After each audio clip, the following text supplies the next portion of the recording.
Hey, everybody, it's Pedro, Turner, executive producer and host of your Break It Down show with our episode featuring Adam Bird. Adam Bird is one of the most successful veteran podcasters out there. If it's Jocko, maybe Mike Ritland, a couple others guys, they're out there, and it's Adam and myself. Nobody's done it longer. Nobody's been more prolific. Adam has started a whole thing called the Heroes Media Network, the Heroes Media Group, and they have shows like John Krotek's show. You guys have met John before. He has the ability to let veterans host their show on his network, and he also has been doing podcasting himself for a long time. He's an OG. We're just hanging out. We're just talking about things, and I know you're going to appreciate that. A couple things really fast, and I'll shut up. Keep this one short. Save the Brave, savethebrave.org. We're doing the Ride for the Brave right now. You can help us raise money by going to the donate tab on the website, or you can get involved through our social media. There's different ways to raise money. There's different ways to help. Sharing the show helps. Sharing the links from our post helps. All of these things are valuable. If you want to get involved, hit me up, peterbreakitdownshow.com. We'll put you to work.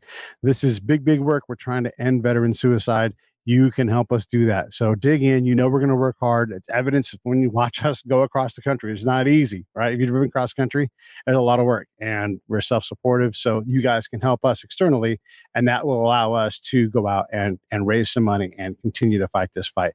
If you would, we would appreciate it. If you want to support the Break It Down show, as always, go to breakitdownshow.com. If you're already doing this, hold on. If you're already doing this, I really appreciate you. I see you.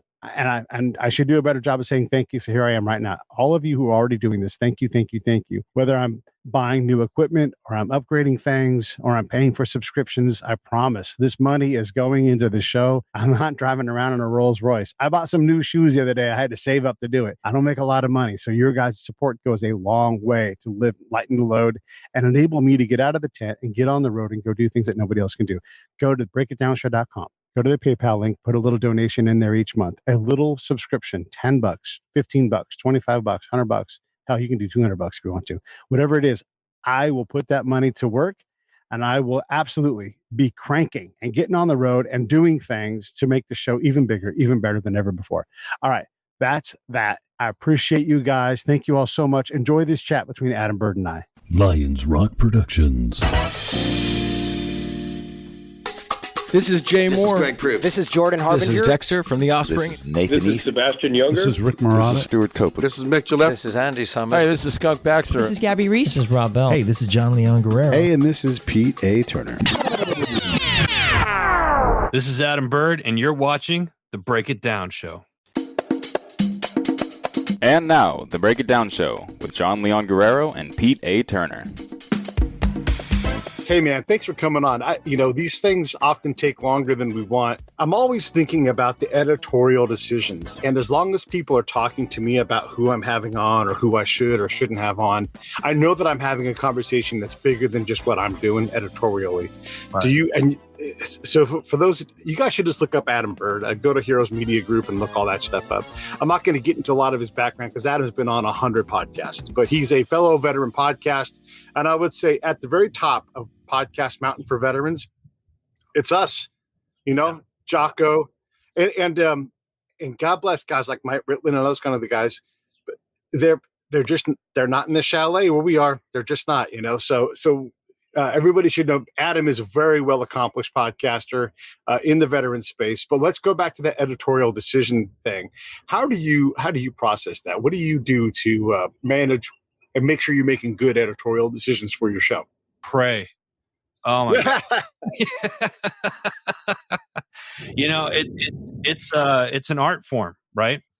And you take each show, whether it's my show or any of the other shows on the network that I'm working on or producing, you take each of them uniquely, because different things. Just looking. You have your set things that you look for as far as editing in each episode. And I think, you and I, as long as we've been in this business, we could probably look at a set of sound waves or a section of a show and pick out a sound wave. They said, there, or there was a click noise here. And 9 out of 10 times we'd get that right. So I think editorially, big things I look for is like clicking noises. I look for ums and ahs. I'm guilty of it myself. and then just like little taps every now or smacking. The biggest thing I look for in editing is when somebody smacks, like, well, for some reason, it's just one of those things that's just like, oh, we're going to get rid of that right there, So yeah, that's really kind of it. I don't know if that answered the question or not, but yeah, the teeth suck too. Yeah. Let me see here. Yeah. I meant you're right about all that stuff. And the editing part that is a service to the audience and to the guest is very, very important. We want to make sure we make the best representation of the guest as possible without changing at all what they say. Right. But I'm talking specifically about the guests themselves, like how you pick who to talk to, who to have on, because it's not just who you want to talk to, right? There's what serves the show. Are you cashing in a favor? Are you planting a seed for the future? Are you giving a chance to a young emerging all of that?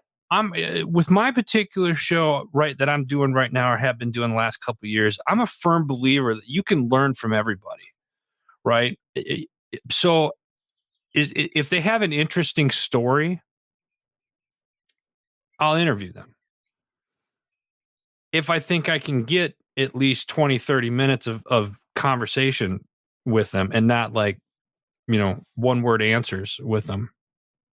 And I usually do a pre-call prior to the show, because the last thing you want is to go into an interview blind about somebody that you're really maybe not sure of or not really know.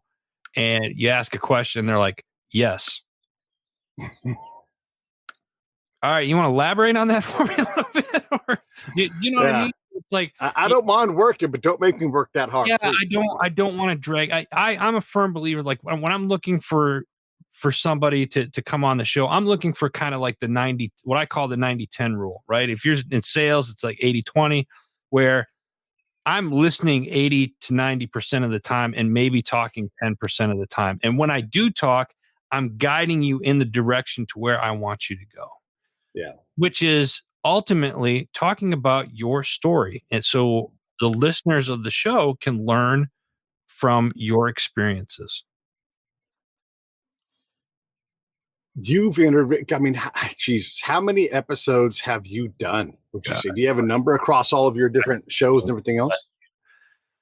I think shows that I've either hosted or have produced myself over the last probably 10, 12 years, over 1,500. Yeah. And it's probably closer to the 2,000 range with shows that I've just handled or produced myself. That's why, like, when I say that we're at the top of the chalet on, veteran podcast mountain, I mean, I'm not joking. This is, we have created a lot of content. Yeah. And built incredible machines. I always say, like, the Break It Down show is such that I can say, hey, would you be on my show? I'm Pete A. Turner, executive producer and host of the Break It Down show. Here's the show bona fides. If they get to that second paragraph, they basically say yes, right. If they're in the mood to talk. It doesn't matter who it is, how famous they are. And that's different than a lot of people who are trying to still figure out how to book guests. Like, it's, I can look at someone like, oh, they've got a book out. Like, there's a guy right now, had him on the show yesterday. He wrote this fantastic book right here. I'll even give it a plug. Look at this. You got to get this book called Mine. And it's got two authors. And the guy I had on yesterday was Michael Heller. And it's just about possession and ownership. This guy's doing a national book tour right now. And, he comes on the Break It Down show because of the show that I've built. And when I say this is not to promote me. This is to talk about what we have done, what we've created. You've created a platform for veterans to have podcasts. You've helped them produce them. You've got your own show. Are you, okay, so this is the thing, right? Like, in a lot of ways, I'm disappointed because we got in so early. We're so ahead of everything, right. But we also haven't had that rocket fuel that takes us into the stratosphere. Like someone like Jocko, right? Like Jocko's in the chalet with us because of his notoriety. Right. However, we're in the chalet because of the repetition, the quality, the knowledge, all of these things. We've compiled a massive work that makes us, total downloads. What do you want to go with? Any number, how many countries listen? All these things. What are your thoughts on that balance between, holy shit, I can't believe I've done all this opportunity versus, still working? Honestly, I don't look at it. Okay. It doesn't cross my mind. It's one of those where, I wake up every day and it's like, all right, what can I do better? Or how can I help somebody? I mean, for me, it's all about, the purpose is helping other people get to where they want to go, right? Whether it's through my show directly or helping one of the other shows on the network or whatever that case is. You talk downloads and whatnot. Personally, I don't think there's a universal definition for downloads on shows. Some people may agree with me. I can think of, you and I could probably think of a half a dozen people that don't agree with that comment, and that's okay. I personally, I don't care. But when it I don't think about that, because for me, if I get too wrapped up in that, then I start feeling like, oh, well, am I really doing anything that's effective or whatnot? And the answer is deep down, yes, because I've been doing it for as long as I have. Am I where I want to be? No, not at all. Am I making steps to get to where I want to be? Every single day. And I think once I stop focusing on that, well, I'm not where I want to be, but and is really anybody listening? Well, I'm going into HMG's going into their 6th year now. It'll be 6 years this September. Yeah. Crazy. Yeah. And I had a platform prior to that for several years. So just HMG alone, we started off with like 3 shows, and we're over 35, I think, that are on the network right now. And we got another 5 that are coming on in April and May. So it's like, am I doing something? I must be doing something right, because we're still here. I really like, that's kind of, when you focus on that, everything else is like, it's a marathon, not a sprint. Yeah, well, this is that balance, and this is where that credibility comes from. If you want to know how to start a show, you can talk to guys like us, because we understand what it takes to do it. Like, we're not trying to figure out how to edit. We're not trying to figure out how to post shows and, how to just build repetition. We've got that conquered and then some. We show other people to do it. And you're right. Like, if I was to sit you and I down in 2011 and say, this is the ride that you're about to go on, right? Yeah. You'd be like, yeah, sign me up. I'll do that in a second. Yeah. But you are like, oh gosh, it's so hard to get up this stupid mountain. Right. Yeah. But the process of it was, Pete, there's been times, and I think you and I've had this conversation before over the years. There's been times, at least a half a dozen times, where I've thought about, okay, that's it. I'm done. Throwing it up. Peace out. I'll go back to corporate America, whatever. And then later on that day, you get an email, you get a phone call, you get a text message or something. And it's just like, okay, I need to keep doing what I'm doing. And it's funny, because like you and I look at you, because you do far more, I think, than I do. You're doing shows every day. God bless you for it. I don't know how you do it. I have the face for radio. So it's one of those, yeah.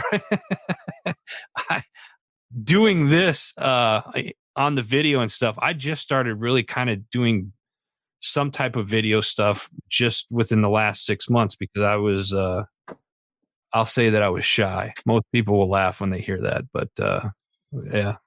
Well, shy for sure, but also the, you and I know what it takes to do these it's a big leap. It's taken me until the last episode yesterday to get these cameras up and going. And I've been working on this for months. Yes, I could plug it in and make it work, but I know what it takes to make it replicatable. I can't take this rig on the road yet. I have to figure out what it takes to do that. I'm not there. I can't make my camera stop focusing. I thought I turned autofocus off. These are all the little things that bug us, because it's not how it needs to be. Right. Like, we have this thing where we know what the expectations are. And so jumping to video, I've done it, I don't know, maybe a year now almost, or close to it. Right. But it's been a long learning process. However, I've also put out 5 shows a week, like you said, Right. And so you've got to add in this little wedge of capacity, but you have a plate that's full. So something has to come off, Right. And for me, a lot of it was social media. Like, I'm just not going to be that active. And when I am, I'm mostly going to be jokes and pictures of my cat and the occasional snarky comment about something political or whatever. But I'm not going to promote the show across 20 different channels, because it's just not worth my damn time. Right. It takes time. Like, people ask me like, hey, I'm thinking about getting into podcasting. Great. it's a part-time job. And they're like, whoa, wait. Yeah. What do you mean it's a part-time job? It's like, you think you're just going to get behind a microphone and talk for however many minutes and think the one thing I love, I love this. You'll enjoy this. Hey, I got this great idea for a podcast. Of course you do. Yes. Nobody else does. Yeah. And then you are ignorant enough to think that 10,000 people, 100,000 people are going to listen to your very first episode. Bless your heart. Because if it happens, great. Do I think it's going to? Yeah, this is a very good point. I wanted to mention, by the way, you should have this guy in your show. He's a veteran. He's a former SF guy. Jason Casper wrote this book, Enemies of My Country. God damn, this book is good. I mean, look, you have to like not far-fetched, just fetched versions of reality with operators and what they do and what they're allowed to do, that kind of stuff. But that's this genre. That's the action book genre. So if you guys we're going to have him on, I think probably in a week or two, but Enemies of My Country, it's fantastic. I can't wait to see what happens in the end. And then everybody in general, please hit that subscribe button over there and the bell so you'll know when I go live. It's best if you watch on YouTube. We're trying to build the audience there because, hey, they pay. You want to know how to monetize? You pay. Now let me come back to you on this. Okay, so I've got this idea, and then I hit him harder than you do, Adam, because I don't want to mess with the conversation. And I say, listen, if you want to do a PR tool or a marketing tool or a networking tool, okay, great. Then you should do a podcast. Realize that that's going to take 10 hours per episode. So however long, I'm only going to do 15-minute episodes. Okay, it's going to take 10 hours per episode to do what you want to do. And you probably still won't be done with the work. But let me tell you about my idea. Like, I don't care about your idea. What I care is can you show up week after week with those 10 hours? If you can't, then, I mean, great, tell me your idea. I'll listen to you, but I'm not honestly going to listen to you, you know? Right. And I love it when people approach me. I want them to approach me. I want to help them, but I can't help them take their idea from here to there unless they know those tactical things day to day. Here's how you get up. Here's how you prepare. Here's how you get the show out the door. Here's how you do post-production, you know, on and on and on and on. If you can't line all that out, then you shouldn't have a podcast, you know, or just call it a hobby podcast and don't put any kind of expectation on it and just do it because you love it. Right. Or, and let me add to that, or you have somebody, I think the hardest part of doing a podcast, let me rephrase this. The hardest part of doing a podcast for new people is learning the editing and because that can be very time consuming. Showing up, you can, if you're good at talking and talking with people, interviewing people, great. It's where we lose people is where we lose people when they come like, oh, I got to do edit. I don't know how to do an edit. Great. Oh no, we keep it raw, Adam. We keep it raw. Keep it raw. Figure it out. Yeah. Or hire somebody to do it. That's the quickest way to do it, in my opinion. But it's absolutely hysterical. People just like, hey, I want to start a podcast. Okay, cool. Well, like you said, plan on 10 hours a week at least. Yeah. You know. And longer when you're first getting started, right? Oh yeah, absolutely. It's just not that easy. I haven't thought about this in a while, Pete, and it's funny because I think back, now that you're talking about this, I'm thinking back of like the first time I learned how to edit at like 3 o'clock in the morning, like watching YouTube or calling people. I wasn't calling people at 2 a.m, but like calling people that were in the radio business. I was talking to people on terrestrial radio. Oh, how do you edit audio and stuff like that? Yeah. It was, yeah. And then the thing is if you're going to do that work and if you pay me, I will help you make your show better. I'm glad to give you advice and everything. Here's things, but I'm going to tell you things that you don't want to hear. Like, first off, if you think you've got a good idea for a podcast, why don't you, here's the thing I do. This is how nice of a guy I am, Adam. I'll say, you want to start a podcast. Why don't you do this? Why don't you start booking your best guests, bring them on my show and just do one a month and see, I'll do all of the work. Right. You just have to book the person, do some of the pre-production. Everything else I'll help you with. And if you can do 6 of those, then those are your training wheels and we'll get you up and running. You know, listen, and you know what like a sacrifice that is in terms of time. And I am asking for their best guests because I don't want half-ass guests on my show. Listen, everybody, Pete's got a heart of gold right now because I can guarantee I don't do that. I might spend 15 minutes with somebody and and I'll do 15 minutes, and that's me feeling froggy, doing a mock interview. And at the end of that interview, I've probably talked more people Yeah, that's your job. out of doing podcasts than I have actually doing it. Well, but the thing is I'm doing the same thing. I mean, my heart is golden, but I'm also putting a dragon in front of them that they have to slay. I'm like, why don't you set up 6 episodes with your absolute best people, not your mom's cousin, none of that kind of thing. Who are the best people you'd want to lead off with? Because you can have them on again. Right. By the way, if you know them, and then I'm like, just call me when you're ready. And this is no knock on anybody I've done this with, because it doesn't always work out. But that's sort of the point of the exercise is, can you do the work to contact somebody, set up the calendar the way I want it set up, and have something on the schedule, and then make it to the show and have the show. Again, I've had people try this and fail at it. I've had people try it and do it great. I've set up things and invited them on. Yeah. But the universal value in all these things is, if you're going to have a podcast, this is a skill you have to master. I'm creating an environment where all you have to do is to focus on that pre-production part and the fun part of doing the interview. Right. So if you can't do those things, then that's your indicator of your idea is great, but you don't have the energy and time to put into it. And that's really what it comes down to, is resources. You know, do you have 10 hours, or can you buy 10 hours? And if you can't do both of those things, then you're going to struggle to have a podcast. Absolutely. 100% agree. 100% agree. And I like the way that you do it, and you know, maybe someday I'll start I'll start following Pete's lead on this, because honestly, it's like we're just being honest with you. I mean, Pete and I have been doing this for a long time, and the last thing we want is, we're the type of guys, we're not going to screw anybody over. No, never. And we don't sugarcoat anything. We're we might, I think we've both been called blunt. Or we may be a little direct sometimes, but we're being honest with you. So at least you can respect the fact that, hey, we're not going to steer you down a path that, one, you either can't afford, or something that's just going to be a waste of your time in the long run. The other thing I've been telling folks who are on the business side, who want to have a podcast, when I say business side, they're in business and they want to have a podcast to create more audience and build their brand.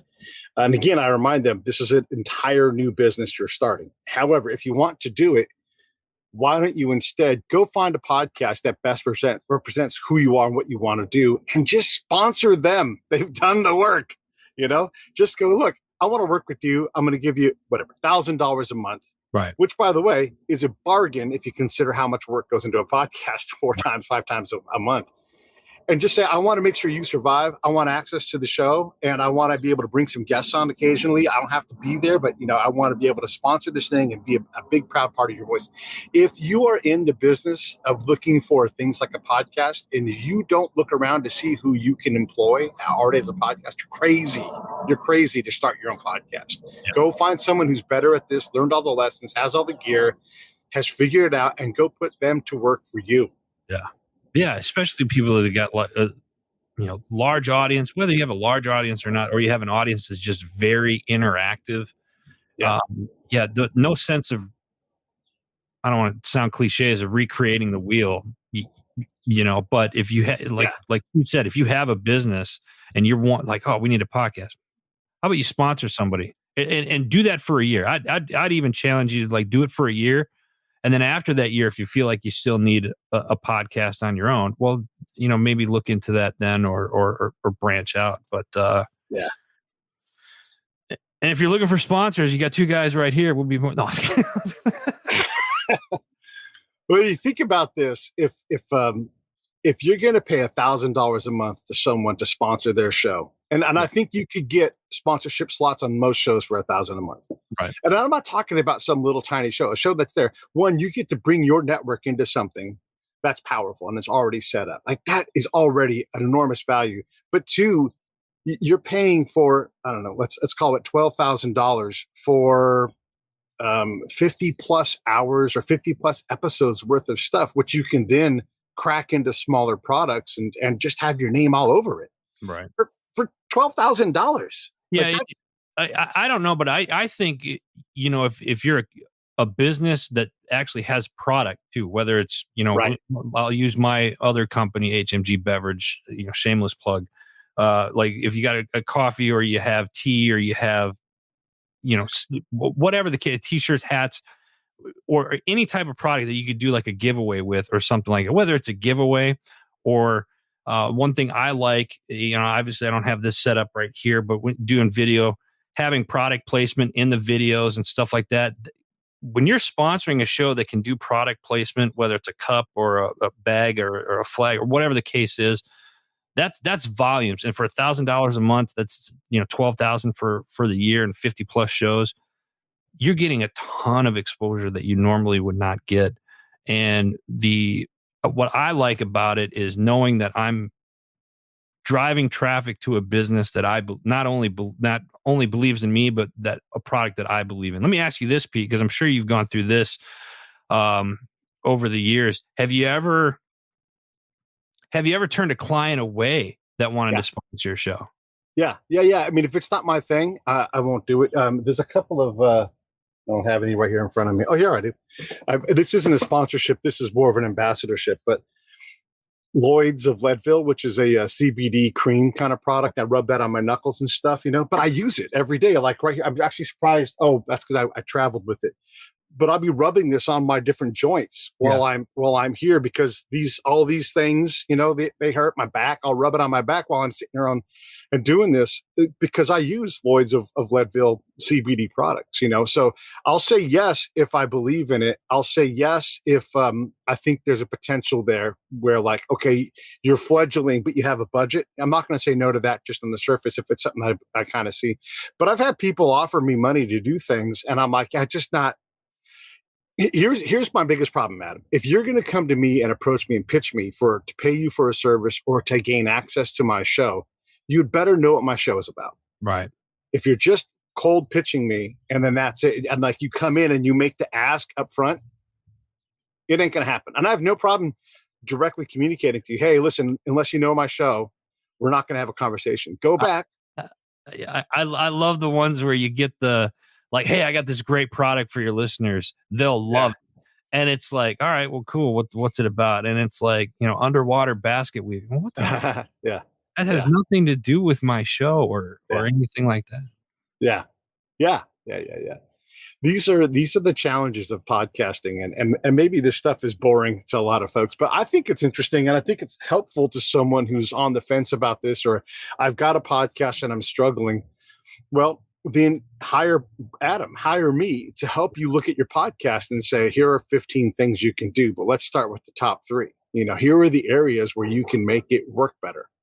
I think podcasting right now, Pete, is, as long as you and I have, kind of been grandfathered into this business, I don't even think we're and correct me if I'm wrong, but I don't think that podcasting has even hit the tip of the iceberg yet with it. As long as it's been around, like 2004 or 5 time frame, kind of before called podcasting, I still think we're still maybe 4 or 5 years ahead of its time.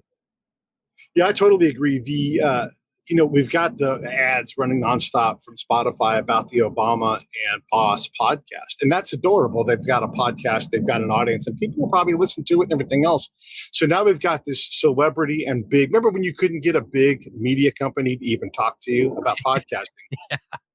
So now they're doing what we were doing 10 years ago. Right. And that's cute. You've got an audience, people will listen, and they should do that. However, the real stuff is still coming. Right. Here's where I think it's going. Then I want to hear where you think it's going.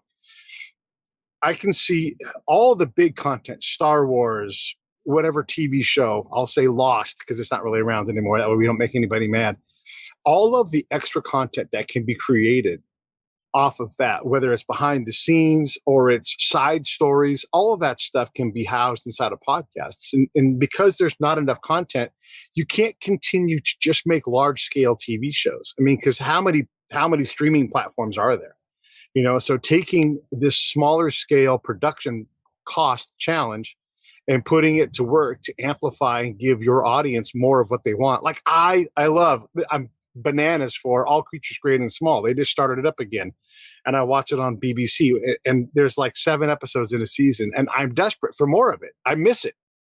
And so podcasting can, for a small amount of money, fill that void compared to having to have like the whole thing come on and make it an entire production. What are your thoughts? No, I think you're on point with that. It's I think I've gotten frustrated with TV, and even I'll go as far as say movies, because it seems like they're always kind of recreating the wheel with, all the Batman movies or all the superhero movies and whatnot. And I'm not saying they're not bad per se, but it's kind of like, can you guys come up with something, I don't know, different maybe? Yeah. You know what I mean? Something that's maybe interesting that I haven't really heard before. And I think that's the beauty of the podcasting, is because you can have 4 or 5 different sports shows. Right. They're all going to be different. Yeah. There's not one that's the same. You're going to have 1,000 different business shows.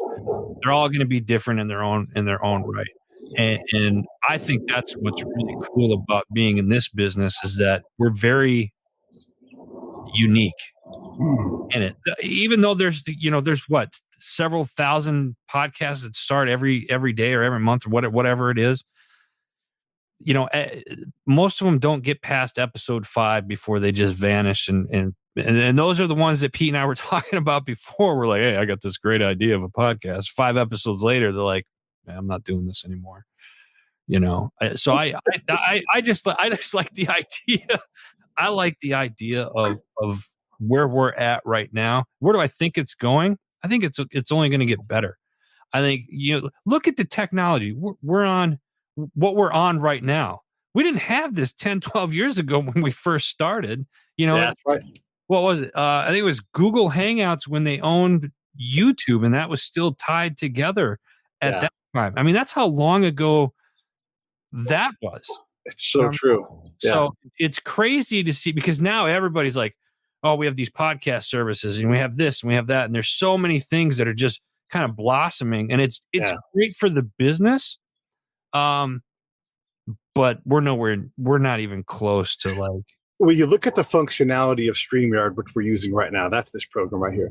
And it pushes live out to, I don't know, right now 5 channels for me. So 2 YouTube channels, 3 Facebook channels. I could push out to LinkedIn, but LinkedIn can't really get its head wrapped around allowing live streaming across the board. So I would.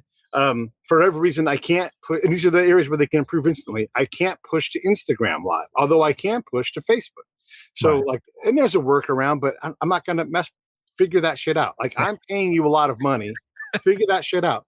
And then the other thing is I can't control your volume. I can't control your audio. I can't EQ you from my end. And how do I produce a show if I can't control your audio? How about turning a dial or knob or a slider to make your shot lighter or darker, depending on what I've got, So all of these things are coming, and StreamYard's fantastic, but even it can be improved. Like right now, I've got 2 cameras right here. Here's a camera. Here's a camera. This is already blowing our minds that we can do this. I'm so jealous, just FYI. What's that? I'm so jealous that you guys. I know it's believe me, it's been a process. It has been a process to figure this stuff out. I mean, but even still, like, I wish there were capabilities within StreamYard, but look at where we are. I mean, wow. So now I can publish live. That live sits on Facebook, YouTube, whatever, already published. That's a free publishing moment, and then I can put it out on the podcast channel. I've already done 3 different products, and I've really only published 1.5 to get to that 3. Right. Yeah, and I think the one thing about it is you think of stuff like this where you're doing multi-camera angles. You think of like a TriCaster or like, does Pete have somebody in the van parked in his driveway right now working? He looks like me. That's not the key. And I think 4 or 5 years from now, it's even going to the technology of what we have here, and what Pete was talking about was multiple camera angles, easily mobile units that you can go and do. Like, I did a live I did an interview last week in southern Pennsylvania at a in a barn. I was in a barn and doing equine therapy. And I'm looking around. I was like, God, this would be great setup. The lighting's cool. It's got that rustic look. And then I'm looking at my stuff, and I was like, I got handheld mic. I was like, and then I was thinking back when I first started, it was like I had a cell phone that had a microphone that was hooked into that, and you're recording onto your cell phone or onto your laptop or whatever you had at the time. And I'm like, oh my God, look how far this business has come in just 10 years. I just had another great idea for a podcast. I'm not going to tell it to you because we just complained about that. And by the way, I want to say this, everybody's listening. We're telling you things from our point of view. I want to hear your idea. I am desperate for you to create something, whether you're painting or drawing or playing your guitar, whatever it is. And I know Adam's does too. I want you to create. So when we say these things, we're putting you in a position where you've got to recognize, is this your thing? Like you can say, hey, I want to go play rec league softball and be in the A league. Okay, great. Here's what A league means. It means however many hours, and it's like, it's the reality of what we do, right? Because of the distance that we have gone up this mountain and the ability that we have to create, we owe it to you to say, if you want to do that, here are the things, these are the challenges way back behind us that you have to overcome to get where we are. Right. It goes back to our purpose, and not that I'm speaking for you, Pete, but you and I have known each other for a long time. Yeah. And we've had conversations. I think the purpose goes back to helping others. What's the purpose? The purpose is helping other people get to where they want to go. Because if we do that allows us to do what we've done and been blessed to do for so many years. Yeah. There's a lot of ways to get after this. And it is all about helping. How can I help you do this? If you want to get PR and you don't want to do a podcast, that's going to cost you, at a minimum $2,000 a month and probably closer to 10. That's what PR costs. So you can find a PR up and comer, but now you're sacrificing experience and a powerful network for less cash. These things just cost money. A press release nationwide is $1,500 to push it out. That's just how it is. So you look at the cost, a podcast might be the answer, but you've got to determine who the partner is now, Right. Don't go grab a podcast that's emerging and has 6 episodes because they haven't proven that they can do this. 25 episodes, maybe that's the cutting point. Right. But there's a lot of opportunities. There's so many opportunities to either use a podcast or to put your podcast to work for somebody else. And then, by the way, as a podcaster, we should be pushing out to people that we recognize that are a good fit for what we do and say, listen, I don't need you to have a podcast. Let me take your derelict podcast, or let me take this podcast concept you have and let's work together and make it happen. I'll do the work. You have the product, Yeah. Yeah. Love it. Yeah. I want to change gears and ask you a couple other questions. First off, everybody, by the way, taste freedom in every cup. HMGbeverage.com. Yeah, definitely go there and check it out. By the way, smash the whatever that button is. There it is right there. Smash that subscribe button on YouTube, please. This is how you help. This is how you do it. I also have a PayPal link. You can kick in money each month. And this is like a Patreon, but Patreon's sort of a bad partner because they change rules on people and they take a bigger cut. PayPal just takes a transaction fee. So if you want to help me in particular, I'm going to have Adam do this next. But if you want to help me in particular, that PayPal link, which you can get at breakitdownshow.com, and just subscribing on YouTube and watching on YouTube. If you're going to watch on YouTube. You can watch on your podcast channel. That's what you want to do. That's no problem. It'll be there. But YouTube is where I'd like you to go, at least for now, until I change my mind. Adam, how can people best support the Heroes Media Group and your efforts and your channels and shows?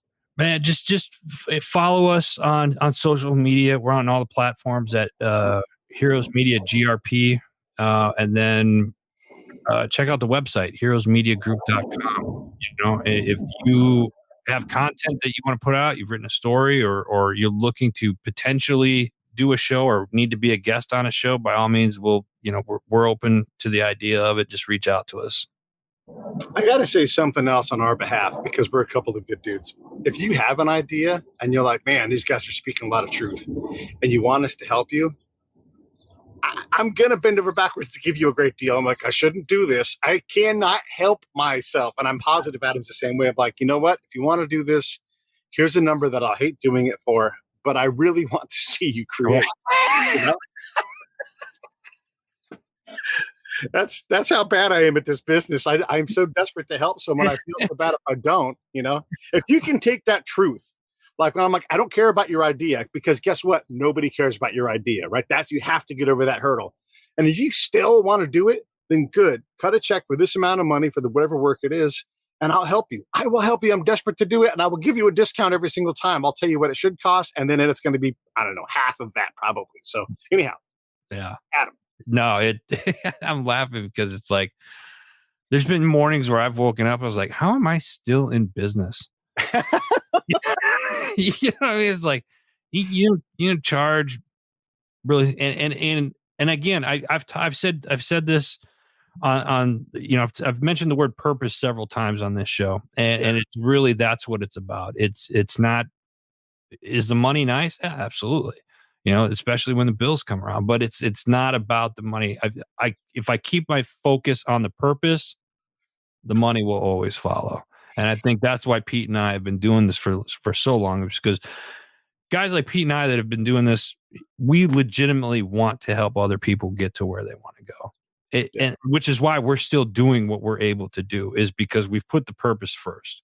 And I've always said, a good friend of mine, it said, if you put purpose first, profit will always follow. And once I started switching my mindset to that, life got a whole lot sweeter.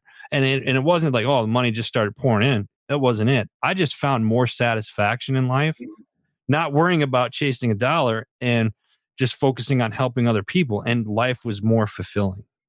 Yeah, I mean, like when I do that PayPal thing, a little bit of money would help. It would give me a budget to advertise. Like, that's honestly the biggest thing I need help with right now. Is just, okay, I got this gear. That was all done by fans. They helped me buy all this gear, and that's fantastic.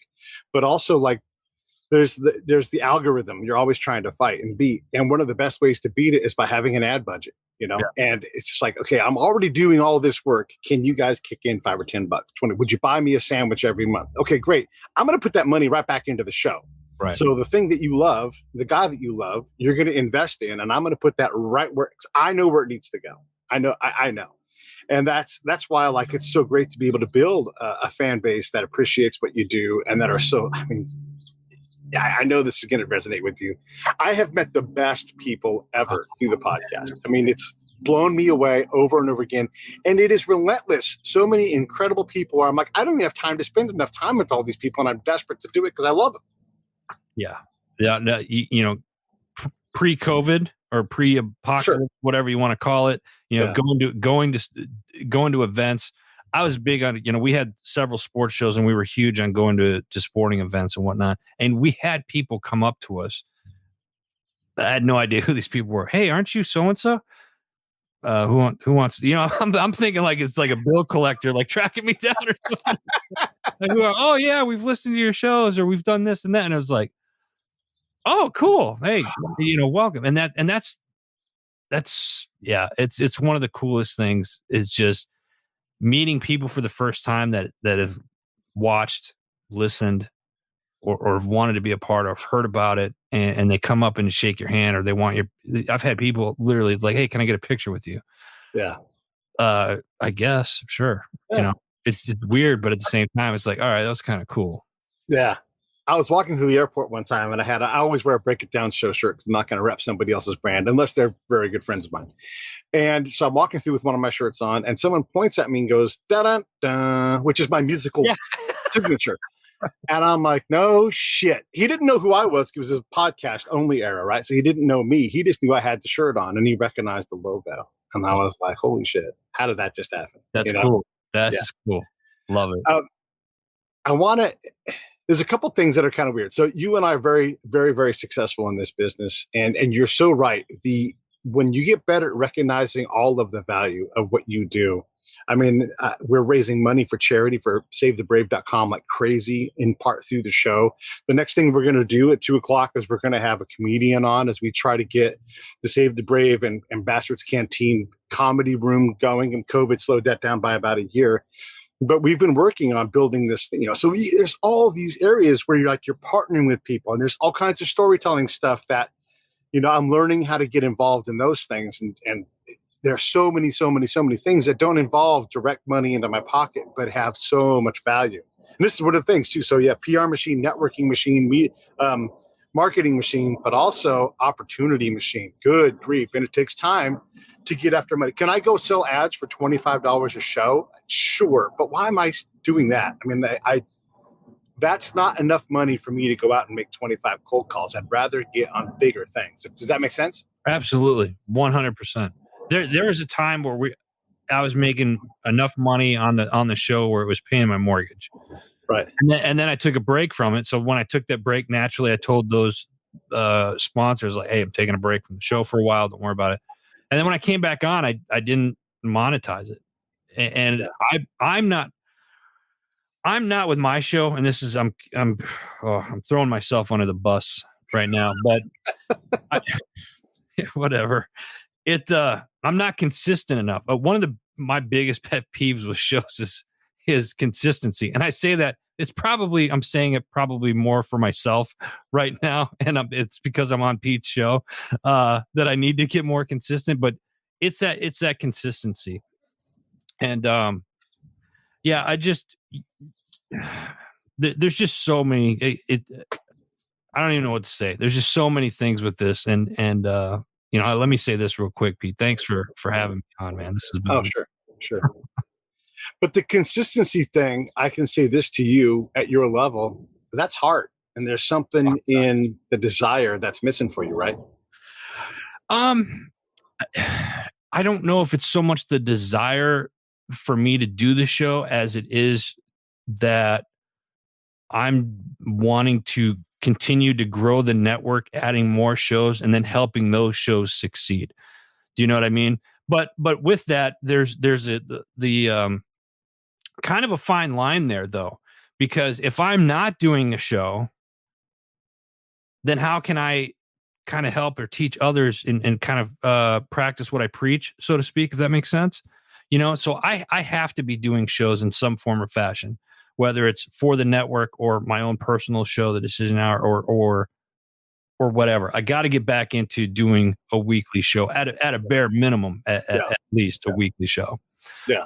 Otherwise, it's kind of like, well, why should we listen to you? You haven't done any shows. Well, it's because I'm busy helping all these other shows. You've brought up a key KPI is when you truly reach max capacity for yourself, and you have to find other heads for the many hats that you wear. I've got the problem. You've got the problem. I mean, I'm technical directing my own show here. Hello. Yeah, I'm the guy pushing the buttons, right? Because I don't have enough money to hire a head for that, that hat. And so I wear it. Right. And you're talking about you're trying to build a bigger business, but to do that, it's like I don't want to be in social media, but I do post shows on social media because you have to, because it's just all about discovery. It's the necessary evil thing. We end up doing things that we don't want to do, or the things that we don't like to do. Yeah. But until we get the funds to find, as you say, that person to fill that hat, we're stuck doing it. Yeah. Yeah. Well, don't beat yourself up too much. I know you'll figure it out and continue to go forward. And there'll always be too many hats for your head, So I was in the doldrums a couple weeks ago, and then I just lit off on an inspired run. I mean, I was like, man, this is awesome. What the heck was I thinking a week ago, 2 weeks ago, whatever it was. Like, I am going to slow the pace of the show down. I've already decided that. Once I get to 1,000 episodes, I'm going to back off. But I had to decide what I was going to do. Right. And it's not that I'm stopping the show at all, but I'm going to take some of that creative time and I'm going to put it into other creative endeavors so I can continue to grow the bigger show. So it won't. I mean, look, 5 shows was great. And the idea behind that primarily was to just outwork the competition, to outproduce, to say, look what I can do. And now I'm having opportunities where like, work on this with me, work on that with me. And these are longer term things. And it just takes more time. And so, that's one of my areas where my desire and my capacity aren't in alignment because I've got more to do and I don't have enough heads. Right. I need to collect some heads. That's so true. But you're talking about, and you are the master of doing, shows 5 days a week. And, the opportunities, you kind of hit on it there. The opportunities or the doors that have opened for us because of what we do is really priceless. And I guess if I was going to characterize it, I can now knock on better doors. Right. Or doors with more opportunity. Like this door, I want to knock on. The other ones I was just knocking to see what would happen. Right. Now I know where there are good doors that have opportunity. And even if it's not this time. You get to pick and choose, and you're kind of in a position where like if something gets presented to you, you're like, you don't feel obligated to take it, you're like, no, it's not for me. Yeah. Like, I got other things going on. And that's a great position to be in. It is. It is. It's really good. And it's a valuable position. I mean, that's where you talk about how do you monetize? Well, how do you create value? Where is your show valuable? And in this case, access to my show means that you have to be at a certain level now. I'll have my friends on and people that have no audience because it pleases me to do that. Right. But I don't owe it to anybody to have them on. That might sound a little bit arrogant, but it's not. It's about managing my capacity, you know? So, this is a funny thing. So again, we're way up in this chalet on top of veteran podcast mountain. And then I'll jump into some Facebook group. And because I don't spend a lot of time on there, I'm unknown, you know? And like, so someone was like saying, hey, how do I get on these lists, you know, of best podcasts for veterans? And I said, you don't worry about lists. You just do your damn job. Right. And you might've been in this conversation, maybe even. I know what you're talking about. And they're like, Richard Kaufman. And Richard is awesome. He's been on my show. I've been on his show. I have no issue at all. Yeah, we all do. I mean, he's such a great dude. But you have someone in the thread, and I think you were in this thread, who can absolutely help you guide your podcast, but you don't take 2 minutes after I'm putting out real specific knowledge, you know, and like, hey, who is this guy? I get it. You don't know me, but you can look it up and be like, holy shit. Well, I think that's the ignorance of a lot of people. This turns into the whole, we've become such a lazy society that I'm going to believe so-and-so. And it doesn't matter if so-and-so says it's the truth or not. It's completely irrelevant. I'm just going to believe that because they're saying it and I know that person. Yeah. We have to start looking things into ourselves. And I say this because you're using a prime example. Like, you know, hey, this X amount of person did this list. Okay, well, where's that list really coming from? Right. A lot of these lists that are out there, and I've been fortunate enough to be on several lists, and I'm grateful for that because it's got me some exposure. But those lists are usually, they're either how do I say this? This is gonna just say it. A lot of those lists are probably they're either sponsored by somebody, or it's that individual that knows those people that have created the list. And again, I've been on several lists through businesses and whatnot. Very blessed, and I'm grateful for it. I want to put that out there that I'm truly grateful that somebody thought of me to be on a list. Do those lists matter when it's all said and done? It might get you some exposure, but in a year, 6 months, you think people are going to remember that list? Yeah, no. Well, there's another list out. Right. No, I mean, you and I could create a list. Each of us could create our own list today, right now. Yeah. And then we could do that for the next 10 days and be different people on every list that we create. So which list overrides the other ones? You don't really know. Yeah. And like award ceremonies. I've never been a big fan of like these, you know, awards or you know, ceremonies and stuff like that because it's kind of opinion. I'm the type of guy where it's just like, you know, you need to be out there more.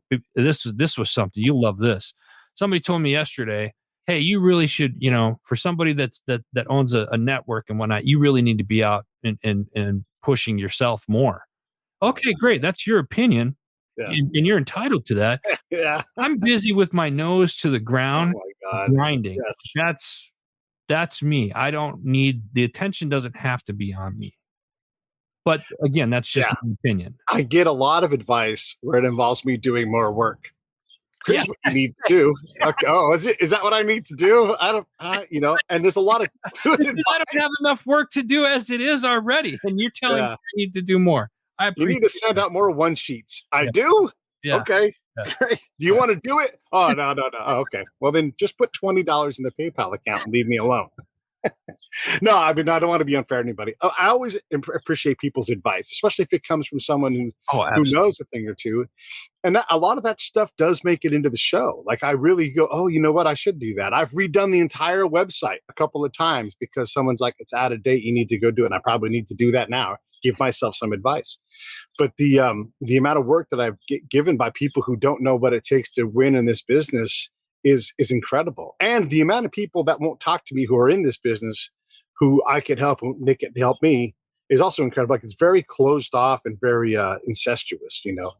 Well, I think it's selfish. It's too selfish, and it's too. And instead of many hands make light work, it's let's see how much work we can each hold ourselves without helping the other person. Like, listen, this podcasting thing.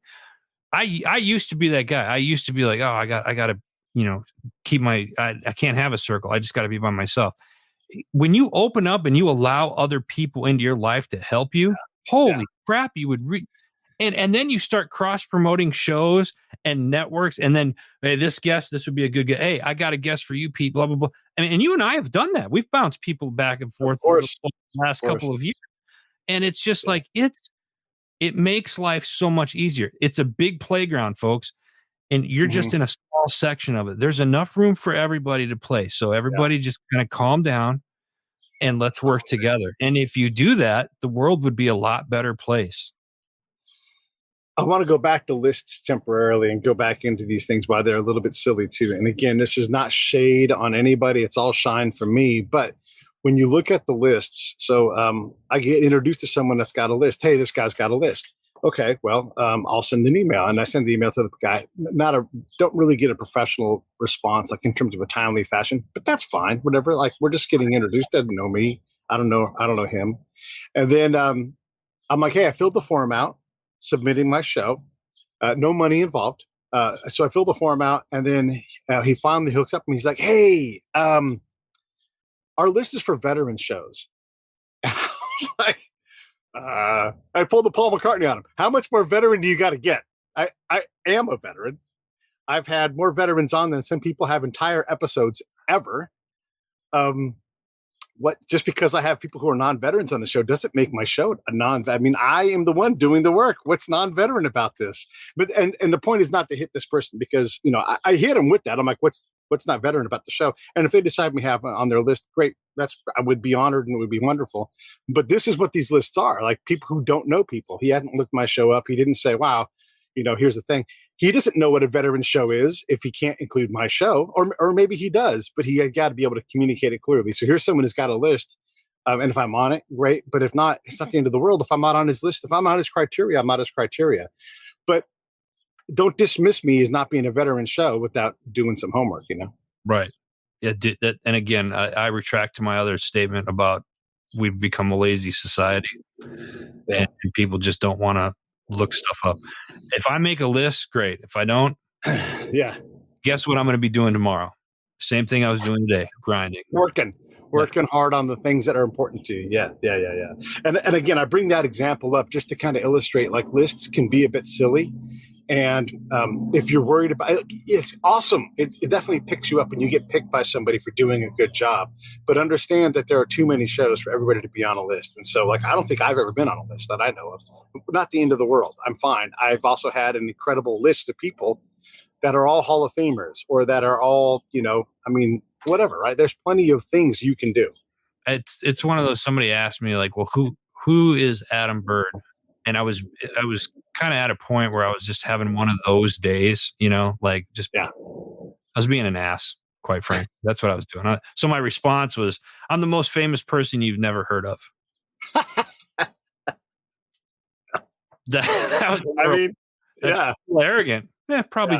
And it probably is, but But there's arrogance and there's confidence, and there's really, it's a wiggly line. There's a fine line sometimes, and I'm not saying that to be arrogant by any means. And I'll let you guys judge that. That's fine. That's your opinion if you think so. But I say that because I have been doing this for a very long time. I've been successful at it. I've started this company from absolutely nothing, and I took a handful of dirt and I rubbed it together, and I was able to make a penny. And then from that, you rub the penny as hard as you can with some more dirt. You try to make a nickel, and so forth. I didn't have any backing or anything when I started HMG. So, and that's not a pat on the back of me by any means. It's to really kind of press upon that I've been around for quite a while. Pete's been around for quite a while. So, you might not hear about us in the social media realms or whatnot. And that's probably because, well, we're just too damn busy. Yeah. We're not out there we're not out there tooting our own horns or anything. And there's nothing wrong. And I'm not digging on anybody. I'm not digging on anybody. That's just how I do it.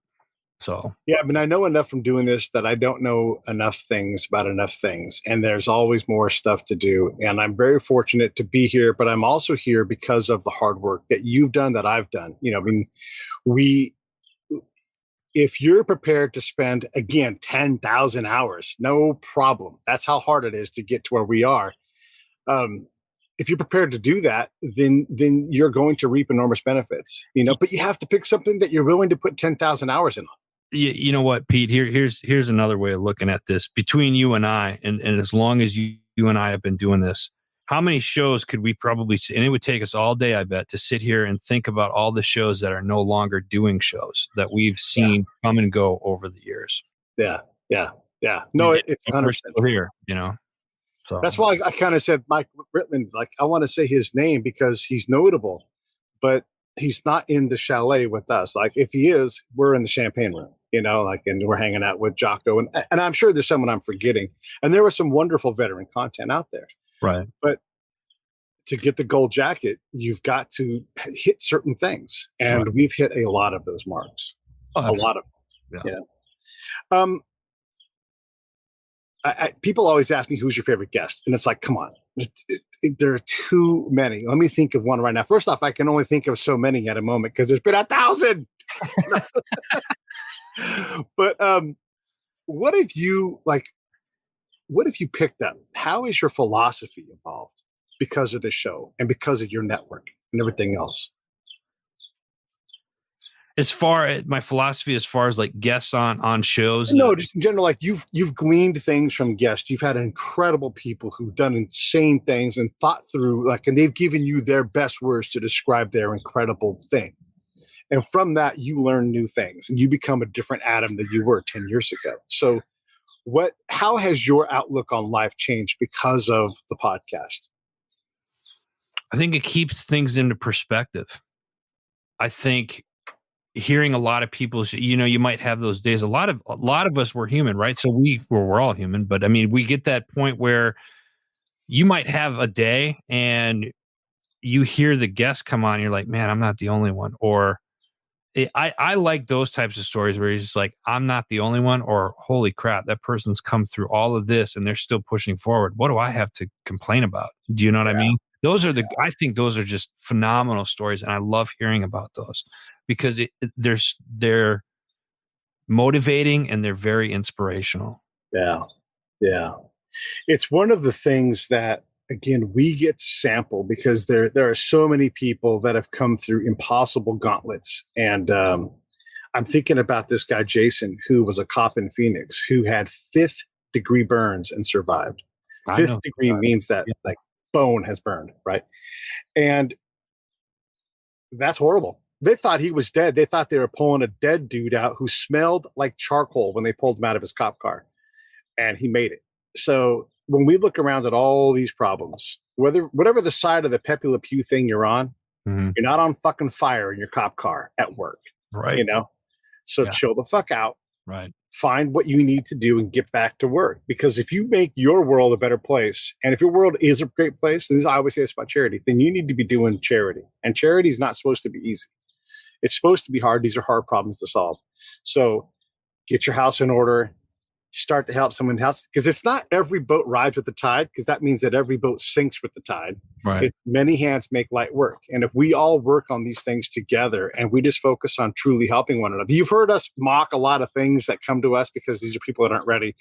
I know, Adam, this is true for him because we said it already. I'm desperate for you to create something. Maybe it's you need to go play the guitar. Maybe you do need a podcast. Maybe you need to write the screenplays, whatever it is. But you have to do it. And I'm glad to help you do it if I can put a hand in there. But if I can't help you, if I can't see where to put my hand in, I can't help you do your show. And I'm going to add to that, Pete, if I can. Please. Because Pete might not be able to help you with the show, but he might be able to help you with something else in your life. Yeah. Just because of his network. And the same goes with me. Like we might not, the show, we may tell you, you shouldn't be doing a show. Let's be honest. So you shouldn't be doing a show. You need to be doing something else. and we'll help And I you. may ask you for money when I say that. You should be giving me money. But I'm only being honest. You know? Right. No, absolutely. But that's just it. You know, with our network and stuff like that, again, it ties in with purpose. And that's, I am a firm believer of the reason why we are here, even today, is because we've put other people, really, we've put a lot of people before even ourselves.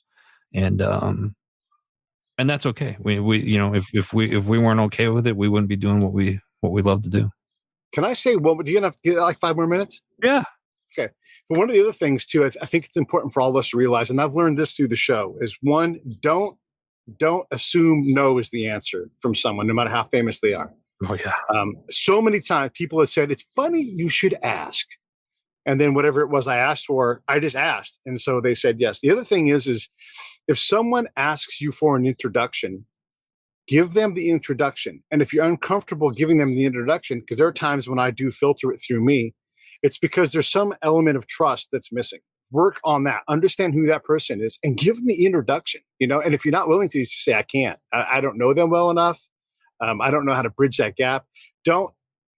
Introductions should be a gift to two people that should know each other. And that's how I treat it. It's not a hard and fast rule. I can break it by exception because certain people don't need to be contacted by everybody, you know, but that's only because of the network that we have and the incredible people that we deal with. I can't flood someone's inbox with something, but I will tell you how to get there. I will work with you on it, but it may not be a direct introduction. But that is by far the exception over a good, warm, healthy, thoughtful, written out. If you ever had me introduce you, you've been like, holy shit, Jesus Christ, Pete thinks a lot of hype man. That's my hype man right there. Pete's my hype man when he does any types of introduction. I know who I need a hype man, you know. Well, I mean, and that's what you owe that person. They ask you for this favor, you do the fucking introduction right. You don't half-ass it. I mean, look, sometimes I'm like, hey, I don't have any time. Adam meet Jason, Jason meet Adam. You know, I'll introduce you to Jason, who wrote that book, Casper, and it'll be quick. Because I can't always write good ones. But if I'm really leaning on it, and I try to almost every time, you're going to feel something because I care about who I'm introducing people to. Yeah. Any thoughts on introductions? No, I'm the same way, man. It's if you have somebody that's asking for an introduction, and I think you hit the nail on the head. Me, I'm so busy with everything. I try to be a little humorous. Recently, I introduced my roaster to somebody that's looking to roast their own blended coffee. So I had introduced, and I joke around with my roaster a lot, West Point grad.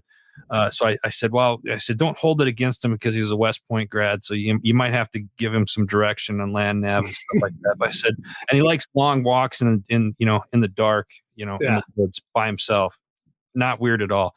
I said that in the introduction with a smiley face, and both of them fired back at me, busting me up, and it was funny. And I say that I got away with that because I knew the two, right? And that I don't always do that. Some are very serious. Hey, this is so and so. This is what they do. Kind of like what you said. Know the two people that you're connecting and how they are, and if the introduction calls for light and some humorous, by all means do it because it builds that trust, in my opinion, and it builds that relationship. And those two that you introduce are going to remember that you introduced them, and they're going to be appreciative. So when you ask for, if the time comes where you have to ask for a favor or whatnot, they don't even hesitate. They're like, oh, anything you need, man, let me know.